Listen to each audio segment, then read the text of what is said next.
di eksplorasi konsep dengan teman sejawat saya yang bernama Edison Hutapea SPDSD. Pak Edison, selamat pagi. Selamat pagi, Bu. Hari ini saya akan membacakan kasus nih Pak. Kita akan membacakan kasus bareng-bareng nih Pak. Oke, Bu. Kasusnya kasus 4.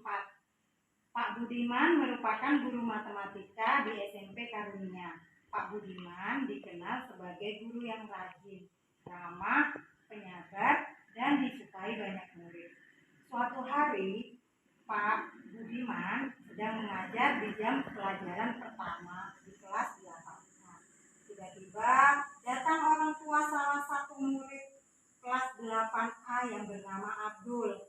Di depan pintu kelas 8 Bapak Anwar, ayah Abdul mengacungkan parang sambil berteriak dan memanggil-manggil Abdul agar segera pulang untuk ikut panen ikan di tambak. Sontak Pak Budiman merasa kaget dan takut.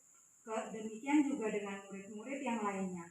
Abdul hanya bisa menangis ketakutan dan bersembunyi di pojok kelas sambil berteriak tidak mau pulang. Dalam situasi dan kondisi seperti itu, apa yang akan Bapak lakukan jika Bapak berada di posisi Pak Budiman tersebut? Terima kasih. Saya sebagai Pak Budiman, kalau saya lihat di sini permasalahannya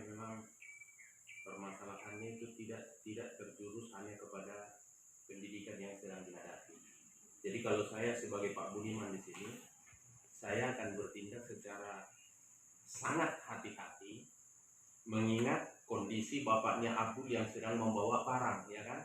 Karena itu berarti dia dalam kondisi yang emosi yang sangat tinggi sekali. Jadi saya akan mendekati bapaknya Abdul tersebut, yaitu Pak Anwar tadi, untuk menanyakan secara pelan-pelan apa masalahnya, kenapa sih si Abdul harus dibawa untuk ikut panen ikan di tambak, ya kan? Nah, jadi kalaupun seandainya Pak Anwar ini tidak mau diajak berbicara, tidak mau diajak berdiskusi, maka persoalan yang paling utama itu sebetulnya bukan sama Pak Budiman, karena ini bukan urusan masalah pendidikan. Tetapi saya bisa menyimpulkan ini urusan masalah ekonomi keluarga Pak Anwar. Pak Anwar membutuhkan seseorang untuk membantu dia panen ikan di tambak. Tetapi sebetulnya kondisi yang dilakukan oleh Pak Anwar di sini kurang tepat, karena tugasnya si anak ini sebetulnya adalah belajar, ya kan? Bukan untuk membantu beliau di tambak. Tanggung jawabnya bapaknya Abdul ini sebetulnya sini membiayain si Abdul ini untuk menerima pendidikan yang sebaik-baiknya. Jadi saya sebagai guru, saya akan mendekati beliau dan menanyakan, kenapa Pak si Abdul harus dibawa ke tambak? Nah, apakah Bapak tidak bisa menunggu dia nanti pulang, atau mungkin Bapak bisa mengajak anggota keluarga yang lain atau tetangga yang lain untuk membantu Bapak panen di sana? Sebab si Abdul ini Pak, anak Bapak ini kan perlu pendidikan. Kalau dia ikut ke tambak terus membantu Bapak, kapan dia menerima pendidikan? Kasihan dia Pak. Jadi saya sarankan kepada Bapak, bisa aja panen ikan atau udang di tambak itu, panen di tambak itu nanti setelah jam pelajaran selesai. Jangan memaksakan sekarang Pak, kasihan dia Pak. Lihat teman-temannya juga jadi ini pada takut semua melihat sikap Bapak yang seperti itu. Orang tua mereka tidak ada yang seperti itu. Kok Bapak datang tiba-tiba bawa parang, kayak ada permusuhan apakah di sekolah ini, ya kan? Ya. Jadi menurut saya ini merupakan sebuah tindakan yang sangat tidak baik, tetapi faktornya kita harus mencari.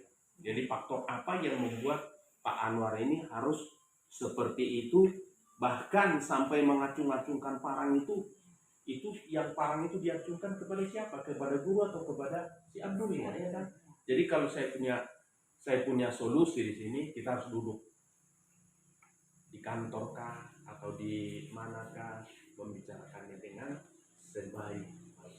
Begitu Bu Lina. Ya, terima kasih Pak Edison sudah menanggapi dari kasus 4 tersebut.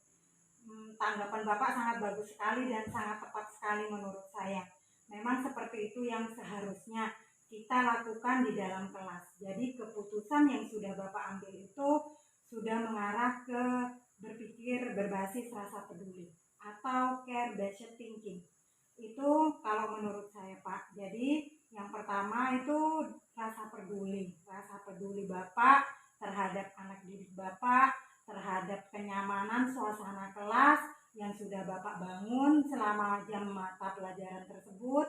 Kemudian Bapak juga peduli dengan kelangsungan sekolah, Bapak juga peduli dengan rasa nyaman di sekolah, terbukti dengan Bapak mengajak bapaknya Abdul untuk Bapak Anwar tersebut untuk melakukan pendekatan, berdiskusi, menanyakan langsung secara baik-baik apa yang sebenarnya terjadi permasalahan tersebut. Terima kasih. Assalamualaikum warahmatullahi wabarakatuh.